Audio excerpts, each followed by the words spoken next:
नमस्कार दोस्तों, स्वागत है आप सभी का एक बार फिर से राजू सर के नाम से इस यूट्यूब चैनल के अंदर एमसीक्यू वीडियो की स्टडी के अंदर एक और है नया एमसीक्यू वीडियो हम लेकर आए हैं। RUHS MSc and post basic BSc nursing entrance exam के पॉइंट ऑफ व्यू में कुछ इंपॉर्टेंट एमसीक्यू जिनको सॉल्व करने वाले हम विद्यार्थी ले। तो आप लोगों से गुजारिश, फटाफट से लिंक को शेयर कर दीजिए, वीडियो को लाइक कर दीजिए, चैनल को सब्सक्राइब कर दीजिए और मैक्सिमम लोगों तक इसको शेयर कर दीजिए ताकि मैक्सिमम जो है स्टूडेंट्स को ये फायदा उठा सके इस बेहतरीन एमसीक्यू सेशन का।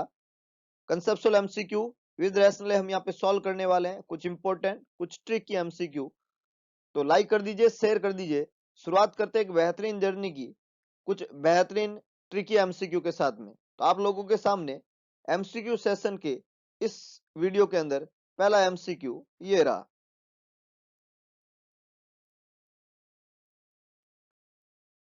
When assessing a laboring client, the nurse finds a prolapse cord. The nurse should first attempt to replace the cord, place the client on her side, elevate the client's hip, cover the cord with a dry sterile gauze. Prolapse cord है यहाँ पे, बहुत important conceptual question है। Code जो है उसका prolapse हो चुका है, कोड जो है वो बाहर की तरफ आ चुकी है, इसको प्रोलैप्स कोड कहते हैं। तो लेबरिंग क्लाइंट है, उसमें असेसमेंट कर रहे हो आप और कोड क्या हो चुकी है, प्रोलैप्स हो चुकी है। क्या पहला इंटरवेंशन आपका रहेगा?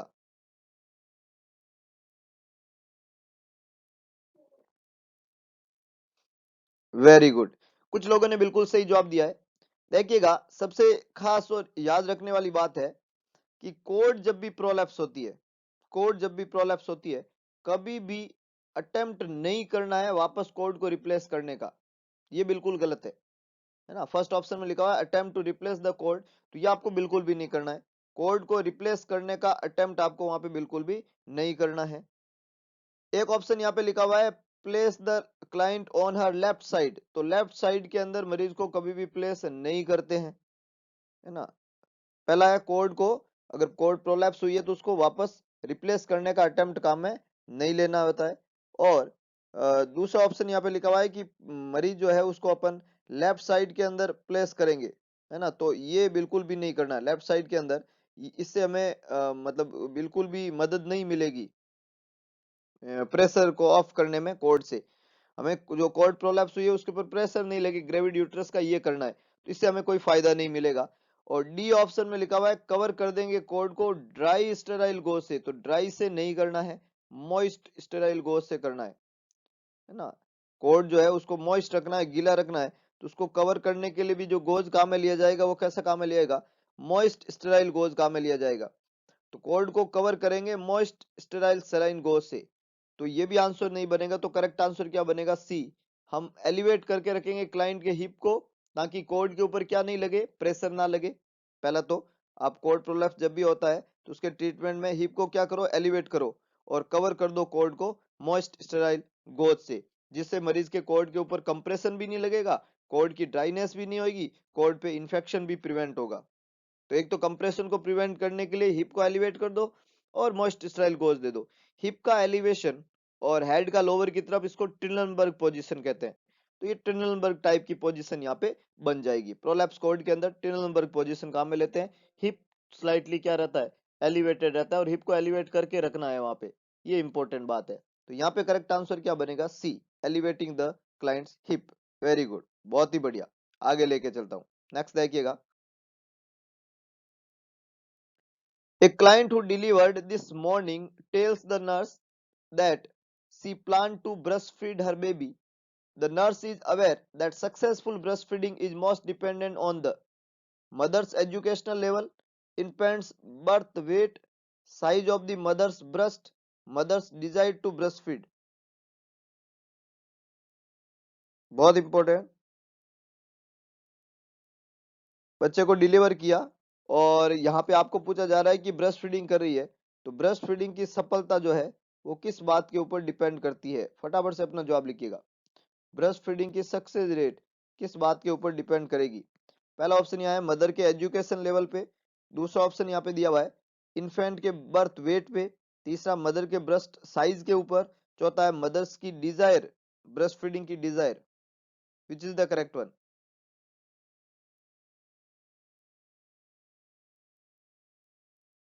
वेरी गुड, कुछ लोगों ने इसको बिल्कुल सही पकड़ा है, कुछ लोगों ने खोटे जवाब भी दिए हैं। देखिएगा, एजुकेशन लेवल का ब्रेस्ट फीड से कोई मतलब नहीं है। पहला ऑप्शन जो लिखा हुआ है एजुकेशन लेवल का, तो एजुकेशन लेवल का ब्रेस्ट फीडिंग से कोई मतलब नहीं है। अगर मदर पढ़ी हुई है या अनपढ़ है, इससे कोई फर्क नहीं पड़ता है ना, इसका कोई मतलब नहीं है। क्योंकि अगर मदर एजुकेटेड है या नॉन एजुकेटेड है, उससे ब्रेस्ट फीडिंग से कोई संबंध नहीं है। ये कोई एग्जाम नहीं है, जो अनएजुकेटेड है तो पटवारी का एग्जाम कैसे देगी, यहाँ तो ब्रेस्ट फीडिंग कराना है। तो ब्रेस्ट फीडिंग का एजुकेशन से कोई संबंध नहीं है। तो एजुकेशन लेवल कभी भी ब्रेस्ट फीडिंग को अफेक्ट नहीं करता है। वैसे तो बहुत सारे फैक्टर है ब्रेस्ट फीडिंग को अफेक्ट करने के, लेकिन एजुकेशन का लेवल इसको अफेक्ट नहीं कर सकता। दूसरा ऑप्शन है इन्फेंट्स बर्थ वेट, तो बच्चे का बर्थ वेट ब्रेस्ट फीडिंग को अफेक्ट नहीं करता है ना। बच्चे का बर्थ वेट अगर कम होगा तो ब्रेस्ट फीडिंग हमें ज्यादा कराना पड़ेगा, ये अलग बात है, लेकिन इससे ब्रेस्ट फीडिंग की सफलता अफेक्ट होती है, ये बिल्कुल भी नहीं है। तो बच्चे का बर्थ वेट भी ब्रेस्ट फीडिंग की सक्सेस रेट को अफेक्ट नहीं करता है। और size of the mother's breast भी ब्रेस्ट फीडिंग को अफेक्ट नहीं करता है। मदर के ब्रेस्ट का साइज भी ब्रेस्ट फीडिंग को अफेक्ट नहीं करता है। तो ना तो मदर का एजुकेशन लेवल अफेक्ट करेगा, ना बच्चे का बर्थ वेट अफेक्ट करेगा, ना मदर के ब्रेस्ट की साइज ब्रेस्ट फीडिंग को अफेक्ट करेगी। तो जो अफेक्टेड चीज है, जो अफेक्ट करती है बहुत सारे फैक्टरों में, सबसे इंपॉर्टेंट फैक्टर होता है मदर की विलिंगनेस, मदर की डिजायर। बच्चे को ब्रेस्ट फीड कराने की माँ की डिजायर, माँ की विलिंगनेस जो है वो सबसे ज्यादा अफेक्ट करती है। अगर मदर जो है अनविलिंग है, मदर जो है वो उसमें डिजायर नहीं है बच्चे को ब्रेस्ट फीड कराने की, तो बच्चे को ब्रेस्ट फीड कोई नहीं करा सकता। तो डी यहाँ पे बिल्कुल करेक्ट आंसर है। ए, बी और सी तीनों ही खोटे जवाब है। बहुत ही बढ़िया, बहुत ही शानदार। आगे लेके चलता हूं। नेक्स्ट देखिएगा, the nurse is monitoring the progress of a client in a labor, which finding should be reported to the physician immediately। Question ने क्या पूछा है, नर्स है जो मॉनिटर कर रही है progress of a client in labour, labour के अंदर पेशेंट की प्रोग्रेस को मॉनिटर कर रही है। कौन सी फाइंडिंग जो है फिजिशियन को इमीडिएटली आप रिपोर्ट करोगे। एक मरीज लेबर के अंदर है, नर्स उसकी प्रोग्रेस को, पेशेंट की प्रोग्रेस को मॉनिटर कर रही है। ऐसी कौन सी फाइंडिंग है जो आप इमीडिएटली रिपोर्ट करेंगे फिजिशियन को। पहली फाइंडिंग है the presence of scant bloody discharge, दूसरा है फ्रीक्वेंट यूरिनेशन, तीसरा है the presence of green tinged amniotic fluid, और चौथा है moderate uterine contraction. Patient progress, labour की प्रोग्रेस आप मॉनिटर कर रहे हैं, कौन सी फाइंडिंग जो है वो इमीडिएटली आप जो है रिपोर्ट करेंगे, मतलब वो फाइंडिंग जो है वो थोड़ी कान खड़े करने वाली है। तो कान खड़े करने वाली फाइंडिंग को ही रिपोर्ट करते हैं, नॉर्मल चीजों को तो रिपोर्ट नहीं करते। तो लेबर में मरीज है, कौन सी फाइंडिंग इमीडिएट रिपोर्टिंग होगी। बहुत अच्छे, क्या बात है, क्या बात है ना। अब आप चीजों को मेरे हिसाब से मतलब पकड़ना सीख गए हैं और बहुत अच्छे से सीख गए, बहुत बढ़िया से आपने उस चीजों को चेक करना सीखा और बताना सीखा है कि द, यहाँ पे पहला ऑप्शन लिखा हुआ है the presence of scanty bloody discharge. तो स्कैंटी मतलब बहुत ही, मतलब मामूली, ना के बराबर। तो बहुत ही मामूली ना के बराबर ब्लडी डिस्चार्ज लेबर के समय नॉर्मल माना जाता है, तो ये तो रिपोर्ट करने की जरूरत नहीं है। जो नॉर्मल चीज है उसको रिपोर्ट करने की जरूरत नहीं है। फ्रीक्वेंट यूरिनेशन कोई अबनॉर्मलिटी नहीं है, बार बार यूरिन लगता है। जो आपका ग्रेविड यूट्रस है वो ब्लैडर के ऊपर प्रेशर क्रिएट करता है, ब्लैडर इरिटेट होता है, और उस प्रेग्नेंट लेडी को बार बार यूरिन लगेगा। तो ये कोई अबनॉर्मलिटी नहीं है, इसको रिपोर्ट करने की जरूरत नहीं है, बार बार यूरिन लगना भी नॉर्मल है यहाँ पे। इसके अलावा मॉडरेट यूट्राइन कॉन्ट्रैक्शन लिखा हुआ है लास्ट ऑप्शन के अंदर, तो मॉडरेट यूट्राइन कॉन्ट्रैक्शन जो है वो भी कोई अबनॉर्मलिटी नहीं है। मॉडरेट यूट्राइन कॉन्ट्रैक्शन जो है वो भी नॉर्मल के अंदर काउंट किया जाएगा। तो डी भी यहाँ पे नॉर्मल है। तो ए, बी और डी तीनों ही नॉर्मल है। सी ऑप्शन में यहाँ पे लिखा हुआ है presence of green tinged amniotic fluid. Amniotic fluid का कलर नॉर्मली कलरलेस होना चाहिए, क्लियर होना चाहिए कलर। अगर वो ग्रीन टिंग्ड कलर है एमनियोटिक फ्लूइड का, तो ये मिकोनियम एस्पिरेशन या मिकोनियम जो है उसको पास करने को इंडिकेट करता है, और मिकोनियम स्टैंड एमनियोटिक फ्लूइड जो है वो अबनॉर्मल है। तो ये सी ऑप्शन जो है यहाँ पे करेक्ट आंसर बनेगा। ये अबनॉर्मलिटी है कि ग्रीन टिंग्ड अगर एमनियोटिक फ्लूइड हो गया, इसका मतलब एमनियोटिक फ्लूइड के अंदर क्या बच्चे ने पास आउट कर दिया, मिकोनियम। ये फीटल डिस्ट्रेस को इंडिकेट करता है, और फीटल डिस्ट्रेस कभी भी नॉर्मल नहीं है। तो सी यहाँ पे अबनॉर्मलिटी को इंडिकेट करता है। ए, बी और डी जो है तीनों ही नॉर्मल डाटाज है। तो करेक्ट आंसर क्या बनेगा, सी। क्वेश्चन यही पूछा है कौन सी चीज रिपोर्टेबल है जो आप रिपोर्ट करेंगे, तो ग्रीन टिंग amniotic fluid should be reported. ये जो है मिकोनियम स्टेन एमनियोटिक फ्लूइड है और ये फीटल डिस्ट्रेस को इंडिकेट करता है। बहुत अच्छे, बहुत ही शानदार। नेक्स्ट देखिएगा, नेक्स्ट देखिएगा, when we measuring the duration of the client's contractions, which statement is true regarding the measurement of the duration of contraction? हम क्या मेजर कर रहे हैं? Duration of clients contraction, client के कॉन्ट्रैक्शन की ड्यूरेशन, मतलब जो कॉन्ट्रैक्शन है उसकी ड्यूरेशन कहां से कहां तक काउंट करेंगे आप? तो जो कॉन्ट्रैक्शन की ड्यूरेशन है, मेजरमेंट करेंगे जब कॉन्ट्रैक्शन की ड्यूरेशन को, तो कौन सा स्टेटमेंट सही है कॉन्ट्रैक्शन की ड्यूरेशन को मेजरमेंट करने के बारे में? पहला है duration is measured by timing from the beginning of the one contraction to the beginning of the next contraction. दूसरा है duration is measured by the timing from the end of the one contraction to the beginning of the next contraction. तीसरा है duration is measured by timing from the beginning of the one contraction to the end of the same contraction.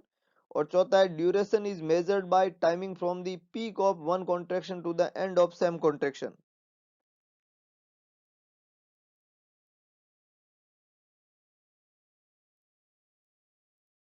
बहुत बढ़िया, बहुत बढ़िया, कुछ लोगों ने ठीक जवाब देने की कोशिश की है। ड्यूरेशन ऑफ द कॉन्ट्रैक्शन यहाँ पे पूछा गया है, ड्यूरेशन ऑफ कॉन्ट्रैक्शन कहां से कहां तक काउंट करते हैं? ड्यूरेशन ऑफ कॉन्ट्रैक्शन है ना, मतलब जो कॉन्ट्रैक्शन आ रहा है उसकी ड्यूरेशन, एक कॉन्ट्रैक्शन और दूसरे कॉन्ट्रैक्शन में ड्यूरेशन जो वर्ड है जो अपने यहाँ पे यूज किया है वो कहां से कहां तक मेजर किया जाएगा। बहुत बढ़िया, कुछ लोगों ने ठीक से पहचाना। देखिएगा यहाँ पे जो समझने वाली बात है कि ड्यूरेशन हमेशा मेजर की जाती है कहां से? Timing from the beginning of one contraction to the end of same contraction, ये ड्यूरेशन थी। मतलब जो ड्यूरेशन काउंट होगी वो होगी कि जो जो कॉन्ट्रैक्शन शुरू हुआ है, बिगिनिंग हुई जो पहले कॉन्ट्रैक्शन की, मान लो एक कॉन्ट्रैक्शन है प्रेग्नेंट लेडी को, वो स्टार्ट हुआ है, तो पहला कॉन्ट्रैक्शन की टाइमिंग जो स्टार्टिंग की टाइमिंग है वहां से लेके उसी कॉन्ट्रैक्शन के सेम कॉन्ट्रैक्शन के एंड होने तक का timing, that is known as duration. So see यहाँ पे बिल्कुल करेक्ट आंसर है ना। ड्यूरेशन कहां से कहां तक मेजर करेंगे? Timing from the beginning of one contraction, पहले कॉन्ट्रैक्शन की शुरुआत से लेके and of the same contraction, उसी कॉन्ट्रैक्शन के खत्म होने तक के जो टाइम पीरियड है पूरा, उसको क्या बोलेंगे हम? ड्यूरेशन। तो सी यहाँ पे बिल्कुल करेक्ट आंसर है। ए लिखा हुआ है duration is measured by timing from the beginning of one contraction to the beginning of next contraction, इसलिए खोटा है, नेक्स्ट कॉन्ट्रैक्शन इसमें काउंट नहीं होगा। बी ऑप्शन में बी लिखा है during duration is measured by timing from the end of the one contraction to the beginning of the next contraction, ये भी खोटा है, अगले कॉन्ट्रैक्शन का इन्वॉल्वमेंट नहीं होगा, नेक्स्ट कॉन्ट्रैक्शन तो बिल्कुल खोटा है। और लास्ट ऑप्शन में लिखा हुआ है कि it measured by timing from the peak of the, peak नहीं, स्टार्टिंग, पीक नहीं होता यहाँ पे, starting of the one contraction. तो ड्यूरेशन हमेशा मेजर की जाती है एक कॉन्ट्रैक्शन की स्टार्टिंग से लेके उसी कॉन्ट्रैक्शन के सेम कॉन्ट्रैक्शन के एंड तक के टाइम को, है ना। तो timing from the beginning of one contraction to the end of same contraction. तो सी यहाँ पे करेक्ट आंसर रहेगा, ए बी और डी तीनों ही खोटे जवाब है। बहुत ही बढ़िया, बहुत ही शानदार। नेक्स्ट देखिएगा, when the physician has ordered an intravenous infusion of pitocin, that is oxytocin, for the induction of labor, when caring for the obstetric client receiving intravenous pitocin, the nurse should monitor for। एक pregnant lady है, उसको intravenous ivy oxytocin जो है वो infuse किया गया labour को induce कराने के लिए, और जब आप उस ऑब्स्टेट्रिक लेडी को केयर दे रहे हैं जो कि इंट्रावेनस ऑक्सीटोसिन रिसीव कर रही है, तो आप क्या मॉनिटर करेंगे उस लेडी के अंदर? आप क्या मॉनिटर करेंगे? Maternal hypoglycemia, fetal bradycardia, maternal hyperreflexia या फीटल मूवमेंट, कौन सी चीज जो है आप मॉनिटर करेंगे जो लेडी ऑक्सीटोसिन रिसीव कर रही है? पीटोसिन, क्या चीज मॉनिटर करेंगे? ऑक्सीटोसिन जो है वो कॉन्ट्रैक्शन को बढ़ाता है, वी ऑल नो ऑक्सीटोसिन जो है यूट्राइन कॉन्ट्रैक्शन को क्या करता है? स्टिमुलेट करता है, बढ़ाता है। जब यूट्राइन कॉन्ट्रैक्शन होते हैं तो यूटरस जब कॉन्ट्रैक्ट होता है तो किसको दबाता है? बच्चे को दबाता है। और बच्चे को कोई कंप्रेस करता है, मान लो आपका कोई मतलब किसी आदमी को कोई दबाता है, तो उस आदमी के प्रॉब्लम क्या होती है? उस आदमी की वाइटल्स जो है वो डगमगा जाते हैं, है कि नहीं है? तो यहाँ पे बच्चे के वाइटल डगमगा जाएंगे। ऑक्सीटोसिन जो है उसके कॉन्ट्रैक्शन की वजह से बेबी को प्रॉब्लम होगी, डेफिनेटली होगी। पहला ऑप्शन लिखा हुआ है मैटरनल हाइपोग्लाइसीमिया, तो पीटोसिन से हाइपोग्लाइसीमिया नहीं होता है। सी ऑप्शन में लिखा हुआ मैटरनल हाइपर रिफ्लेक्सिया, तो पीटोसिन से हाइपर रिफ्लेक्सिया भी नहीं होता है। और डी ऑप्शन में लिखा हुआ है फीटल मूवमेंट, तो पिटोसिन से देते हैं तो फीटल मूवमेंट चेक नहीं करने होते हैं। तो ए, सी और डी इररिलेवेंट ऑप्शन है, जिनका संबंध ऑक्सीटोसिन से नहीं है। ऑक्सीटोसिन के साथ में ये चीजें चेक नहीं करनी होती है। ऑक्सीटोसिन जब देते हैं तो ऑक्सीटोसिन की वजह से जो न्यूबॉर्न जो इन्फेंट है, जो मदर के वूम में है, उस इन्फेंट में डीएसिलेशन मॉनिटर करना पड़ेगा। डीएसिलेशन जब बच्चे में होता है, जो पिटोसिन के साथ में एसोसिएटेड है, वो फीटल ब्रेडिकार्डिया कर सकता है। तो यहाँ पे करेक्ट आंसर रहेगा बी। पिटोसिन जो है वो फीटल ब्रेडिकार्डिया कर सकता है, डीएसिलरेशन करता है। तो इस चीज का हमें वहां पे ध्यान रखना पड़ेगा। ए, सी और डी तीनों खोटे जवाब है, बी बिल्कुल करेक्ट आंसर है। Pitocin can cause fetal bradycardia. बहुत ही बढ़िया, बहुत ही शानदार। आगे लेके चलता हूं। नेक्स्ट देखिएगा, नेक्स्ट देखिएगा। A client with diabetes visit the prenatal clinic at 28 week of gestation. Which statement is true regarding insulin needs during pregnancy? Diabetic client है, 28 वीक पे gestation में प्रीनेटल क्लिनिक में विजिट कर रहा है। कौन सा स्टेटमेंट सही है इंसुलिन की नीड के बारे में प्रेगनेंसी के दौरान? एक क्लाइंट है जो डायबिटिक है और प्रीनेटल क्लिनिक के अंदर विजिट कर रहा है 28 वीक ऑफ गेस्टेशन पे। कौन सा स्टेटमेंट ट्रू है regarding insulin need during pregnancy? Pregnancy के दौरान इंसुलिन की नीड को फुलफिल करने वाला ना, इंसुलिन के बारे में कौन सी चीज जो है वो सही है? पहला है insulin requirement moderate as the pregnancy progress. जैसे जैसे प्रेगनेंसी प्रोग्रेस करती है, इंसुलिन की रिक्वायरमेंट मॉडरेट होती जाती है। दूसरा है decrease need for insulin occur during the second trimester. Second trimester में इंसुलिन की नीड कम हो जाती है। तीसरा है elevations in human chorionic gonadotropin. HCG का एलिवेशन होता है, decrease the need for insulin, insulin की नीड को कम कर देता है।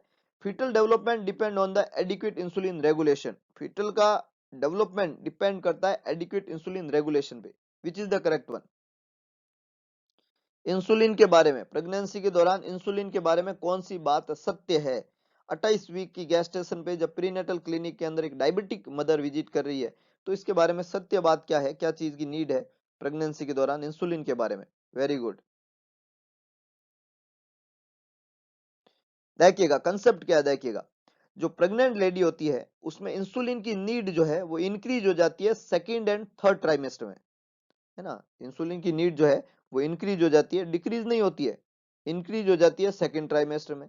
इंसुलिन की नीड जो है वो इंक्रीज हो जाती है सेकंड ट्राइमेस्टर में। इंसुलिन की नीड इंक्रीज हो जाती है थर्ड ट्राइमेस्टर के अंदर, तो डिक्रीज तो हो ही नहीं सकती, इसलिए बी बिल्कुल खोटा जवाब है। इंसुलिन की रिक्वायरमेंट जो है वो कभी भी मॉडरेट नहीं होती है प्रेगनेंसी प्रोग्रेस के साथ में। जो ए ऑप्शन में लिखा हुआ है मॉडरेट एज प्रेगनेंसी प्रोग्रेस, जैसे प्रेगनेंसी प्रोग्रेस करेगी इसकी रिक्वायरमेंट मॉडरेट होती जाएगी, तो ये खोटा है। वो रिक्वायरमेंट कभी भी मॉडरेट नहीं होती है, तो बी खोटा है और ए यहाँ पे खोटा हो गया, मॉडरेट नहीं होती है। इसके अलावा एचसीजी का एलिवेशन जो है इंसुलिन की नीड को एलिवेट नहीं, एलिवेट करता है ना, डिक्रीज नहीं करता है। तो यहाँ पे लिखा हुआ है एलिवेटेड एचसीजी जो है वो डिक्रीज करता है नीड ऑफ इंसुलिन, जबकि डिक्रीज नहीं करके ये क्या करता है, इंक्रीज करता है। जैसे जैसे एचसीजी बढ़ता है इंसुलिन की नीड भी बॉडी की बढ़ेगी। तो ए, बी और सी तीनों ही खोटे जवाब है, जिन्होंने भी जवाब दिया तीनों ही खोटे जवाब है। ए नहीं है, बी नहीं है, सी नहीं है, तो करेक्ट आंसर है डी। जो फीटल ग्रोथ होती है, फीटल डेवलपमेंट होता है, वो इंसुलिन के रेगुलेशन के ऊपर डिपेंड करता है। इंसुलिन का रेगुलेशन जो है फीटल की ग्रोथ और डेवलपमेंट को अफेक्ट करता है। इंसुलिन का रेगुलेशन अगर बढ़िया होगा तो बच्चे की ग्रोथ बढ़िया होगी, इंसुलिन का रेगुलेशन सही नहीं होगा, हाइपरग्लाइसीमिया रहेगा मदर में, तो बच्चा मैक्रोसोमिक होगा, है ना। मैक्रोसोमिक बिग बेबी होता है, और ये बड़ा बच्चा जब पैदा होता है तो हाइपोग्लाइसीमिया की रिस्क पे होता है ना, हाइपोग्लाइसीमिया की रिस्क पे होता है। तो ये बच्चा जो है फिटल डेवलपमेंट इंसुलिन के रेगुलेशन नहीं होने पे अफेक्ट होगा, ये बात बिल्कुल सत्य है। तो यहाँ पे करेक्ट आंसर क्या बनेगा, डी। ए, बी और सी तीनों ही खोटे जवाब है। बहुत ही बढ़िया, बहुत ही शानदार। आगे लेके चलता हूँ, नेक्स्ट देखिएगा। A client in the prenatal clinic is assessed to have a blood pressure of 180/96। Prenatal clinic के अंदर एक क्लाइंट है, ब्लड प्रेशर आप असेस कर रहे हैं और ये 180/96 है blood pressure. The nurse should give priority to. आप किस चीज को प्रायोरिटी देंगे? मरीज का ब्लड प्रेशर कितना है, 180/96। आप एज ए नर्स क्या प्रायोरिटी देंगे चीजों को, कौन सी चीज प्रायोरिटी पे रहेगी? प्रीनेटल क्लिनिक में असेस कर रहे हैं आप ब्लड प्रेशर को, जो कि 180/96 है, क्या चीज आप प्रायोरिटी देंगे? फर्स्ट है providing a calm environment, second है obtaining a diet history, third है एडमिनिस्ट्रिंग एन एनाल्जेसिक, और लास्ट है assessing fetal heart tone. Blood pressure है 180/96, असेस कर रहे हो आप प्रीनेटल क्लिनिक के अंदर लेडी को, किस चीज को आप प्रायोरिटी देंगे? ब्लड प्रेशर बहुत ज्यादा है, याद रखिएगा ब्लड प्रेशर बहुत ज्यादा है, 180/96 बहुत ज्यादा ब्लड प्रेशर है। इतना ज्यादा ब्लड प्रेशर अगर प्रेग्नेंट लेडी को होता है तो उसमें pregnancy induced hypertension will lead to preeclampsia, will lead to eclampsia, seizure आ जाते हैं। क्या आते हैं? सीजर। तो ये जो हाई ब्लड प्रेशर है ये मरीज में क्या अकरेंस कर सकता है? स्टिमुलेशन का काम करेगा, प्रेसिपिटेशन का काम करेगा, और उस प्रेग्नेंट लेडी को क्या आ सकता है? सीजर आ सकता है। तो ये जो प्रेग्नेंट लेडी है, इस प्रेग्नेंट लेडी में हमें तुरंत क्या देना पड़ेगा? काम एनवायरनमेंट देना पड़ेगा। प्रीनेटल विजिट में अगर ये ब्लड प्रेशर कोई प्रेग्नेंट लेडी लेके आई है तो उसको काम एनवायरनमेंट दो, स्टिमुलेंट अवॉइड करो, नहीं तो इस लेडी को किसकी संभावना है? सीजर आने की संभावना है। सीजर को प्रिवेंट करने के लिए एनवायरनमेंट जो है वो काम होना चाहिए, स्टिमुलेंट जो है वो आपको अवॉइड करने हैं। लास्ट ऑप्शन में लिखा हुआ है assess the fetal heart tone, वो इंपॉर्टेंट है लेकिन हाईएस्ट प्रायोरिटी इस कंडीशन के अंदर क्या रहेगी? ए। कुछ लोगों ने डी आंसर लिखा है, ये जरूर फीटल हार्ट टोन असेस करेंगे लेकिन इससे भी ज्यादा प्रायोरिटी पे अभी क्या है? काम एनवायरनमेंट है, इतनी ब्लड प्रेशर पे, है ना। तो फीटल हार्ट टोन जो है अब यहाँ सेकंड प्रायोरिटी पे आ गया, जब आपने काम एनवायरनमेंट देने को पहली प्रायोरिटी पे रखा। तो बी यहाँ पे सेकंड प्रायोरिटी पे है, इसलिए डी यहाँ पे आंसर नहीं बनेगा, वो सेकंड प्रायोरिटी बन गया। डाइट्री जो यहाँ पे लिखा हुआ है हिस्ट्री जो है वो, और एनाल्जेसिक एडमिनिस्टर करना, ये कोई इंडिकेशन नहीं है और इनिशियल नहीं है ना, इनिशियल ये प्रॉब्लम नहीं है। तो यहाँ पे सबसे इंपॉर्टेंट है ब्लड प्रेशर का ज्यादा होना, स्टिमुलेंट को अवॉइड करना, काम एनवायरनमेंट देना, और फीटल हार्ट रेट को असेस करना। तो पहली प्रायोरिटी हमेशा काम एनवायरनमेंट रहेगी। ए और डी थोड़ा कंफ्यूजिंग है, ए करेक्ट आंसर बनेगा, डी सेकंड प्रायोरिटी पे रहेगा। फर्स्ट प्रायोरिटी पूछी आपसे इसलिए आंसर ए ही बनेगा। बहुत ही बढ़िया, बहुत ही शानदार, आगे लेके चलता हूं। नेक्स्ट देखिएगा, primi gravida as 42 is 6 week pregnant based on the client's age, her infant is at risk for। 42 week है, 6 वीक की प्रेगनेंसी है, उम्र के आधार पे उसका बच्चा किस चीज की रिस्क के ऊपर है? मदर की एज है, 42 वीक का गेस्टेशन है, उसके आधार पे बच्चा किस चीज की रिस्क पे है? Down syndrome, respiratory distress syndrome, Turner syndrome, pathological jaundice. चार चीजें यहाँ पे लिखी हुई है। 42 वीक एज है, 6 वीक प्रेग्नेंट है, उम्र 42 है, प्राइमी ग्रेविडा है, और 6 वीक का की प्रेगनेंसी है, बच्चा किस चीज की रिस्क के ऊपर है? 42 एज का ध्यान रखना है आपको, फिर जवाब देना है। 42 एज पे जब लेडी प्रेग्नेंट होती है तो फीटल एनोमली की रिस्क होती है, फीटल एनो की रिस्क होती है। ज्यादातर एडवांस एज की वजह से क्रोमोसोमल प्रॉब्लम होती है, क्रोमोसोमल। तो ऑप्शन बी और ऑप्शन डी, ऑप्शन बी में लिखा हुआ है जो है फीटल रेस्पिरेटरी डिस्ट्रेस, है ना, और ऑप्शन डी में लिखा हुआ है पैथोलॉजिकल जॉन्डिस। तो इसका संबंध एज से नहीं रहता है, मतलब ये दो जो चीजें हैं, ऑप्शन बी और ऑप्शन डी, ये दोनों तो वैसे ही गलत हो गए क्योंकि ये एज से संबंधित नहीं है ना। लेडी की एज अगर 42 है तो जरूरी नहीं उसके बच्चे को आरडीएस और पैथोलॉजिकल जॉन्डिस हो, इसका कोई संबंध एज से नहीं है। आरडीएस जो है वो लंग की मैच्योरिटी पे डिपेंड करता है, तो अगर बच्चा प्री मैच्योर पैदा होता है तो आरडीएस की संभावना होती है। और पैथोलॉजिकल जॉन्डिस जो होता है वो आरएच इनकम्पेटिबिलिटी और एबीओ इनकम्पेटिबिलिटी डिपेंड करता है। और अगर लेडी आरएच नेगेटिव है या ओ ब्लड ग्रुप की है और बच्चा आरएच पॉजिटिव है और ए बी है, ए बी ब्लड ग्रुप का है, तब ये दोनों इनकम्पेटिबिलिटी होती है तो पैथोलॉजिकल जॉन्डिस होता है। तो पैथोलॉजिकल जॉन्डिस तो इन चीजों के ऊपर डिपेंड करता है, तो बी और डी तो यहाँ पे खोटे हो गए। अब बचा सी, टर्नर सिंड्रोम। तो जो टर्नर सिंड्रोम है वो टर्नर सिंड्रोम किस चीज के ऊपर डिपेंड करेगा, इसकी हम बात करें तो टर्नर सिंड्रोम जो है वो एक जेनेटिक डिसऑर्डर है, जो भी एज के फैक्टर के ऊपर डिपेंड नहीं करता है ना, जो एज से संबंधित नहीं है। टर्नर सिंड्रोम भी एक जेनेटिक डिफेक्ट है और ये भी एज से रिलेटेड नहीं है। तो बी सी और डी तीनों खोटे हैं, ए बिल्कुल करेक्ट आंसर है। एडवांस एज वाली जो प्रेग्नेंट लेडी होती है, एडवांस एज वाली जो प्रेग्नेंट लेडी होती है वो फीटल एनोमली की उसमें रिस्क होती है, और फीटल एनोमली में उसमें डाउन सिंड्रोम की प्रॉब्लम सबसे ज्यादा है। बाकी क्रोमोसोमल एब्रेविएशन भी हो सकते हैं लेकिन सबसे ज्यादा संभावना होती है trisomy 21, down syndrome, Mongolian syndrome, trisomy G, है ना, ट्राइसोमी 21 डाउन सिंड्रोम। एक होता है पटाउ सिंड्रोम, है ना, एक होता है Edward syndrome, trisomy 13 Patau, 18 Edward, और ट्राइसोमी ऑफ 21 डाउन सिंड्रोम। तो ये ऑटोसोमल प्रॉब्लम होती है ज्यादातर, है ना। डाउन सिंड्रोम, ये प्रॉब्लम होती है। टर्नर और क्लिनफेल्टर जो है वो सेक्स क्रोमोसोम से संबंधित है, इसलिए एक खोटा है। तो बी, सी और डी खोटा जवाब है। ए बिल्कुल करेक्ट आंसर है। डाउन सिंड्रोम की रिस्क के ऊपर है ये प्रेग्नेंट लेडी। बहुत ही बढ़िया, बहुत ही शानदार। आगे लेके चलता हूँ, नेक्स्ट देखिएगा। A client with a missed abortion at 29 week of gestation is admitted to the hospital. The client will most likely be treated with miss abortion. 29 week of gestation पे प्रेग्नेंट लेडी को miss abortion हुआ है। Miss abortion के साथ में उस pregnant lady को जो है मिस अबॉर्शन के साथ में प्रेग्नेंट लेडी को हॉस्पिटलाइज हुई है 29 वीक ऑफ गेस्टेशन में। तो क्या ट्रीटमेंट रहेगा? मैग्नीशियम सल्फेट, कैल्शियम ग्लूकोनेट, डाइनोप्रोस्टोट और ब्रोमोक्रिस्टिन। कौन सी चीज, कौन सी संभावना रहेगी मिस अबॉर्शन के साथ में प्रेग्नेंट लेडी को? बहुत अच्छे, बहुत अच्छे। कुछ लोग बिल्कुल सही जवाब की तरफ जा रहे हैं। मिस अबॉर्शन, मिस अबॉर्शन के साथ में लेडी याद रखिएगा कौन सी चीज, मिस अबॉर्शन के साथ में कौन सी चीज जो है यहाँ पे आप एडमिनिस्टर करेंगे। सिंपल है कंसेप्ट, ज्यादा कुछ सोचने वाली बात है नहीं। मिस अबॉर्शन हो गया है, 29 वीक है, तो लेबर को आपको क्या करना पड़ेगा? इंड्यूस कराना पड़ेगा। और लेबर को इंड्यूस कराने वाली ड्रग यहाँ पे आपको चूज करनी है ना। इंडक्शन ऑफ लेबर कौन करता है? प्रोस्टोग्लैंडिन। प्रोस्टाग्लैंडिन ई वाला जो फॉर्म है, और प्रोस्टाग्लैंडिन ई जो सर्विक्स को सॉफ्ट करने में मदद करेगा वो है डाइनोप्रोस्टोन। वेरी गुड, सी यहाँ पे करेक्ट आंसर है। डाइनोप्रोस्टोन, प्रोस्टाग्लैंडिन ई है, सर्विक्स को सॉफ्ट करेगा, लेबर को इंड्यूस कराएगा।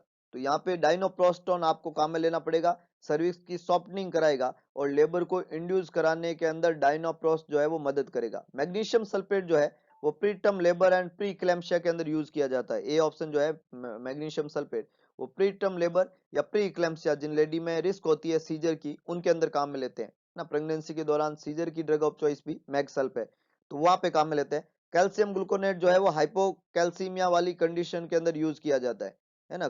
कैल्शियम ग्लूकोनेट जो है वो हाइपोकैल्सीमिया में यूज करते हैं, या जो मैग्नीशियम सल्फेट आप प्रेग्नेंट लेडी को देते हो उसकी अगर टॉक्सिसिटी हो जाए तो एज ए एंटीडोट जो है वो कैल्शियम ग्लूकोनेट को काम में लिया जाता है।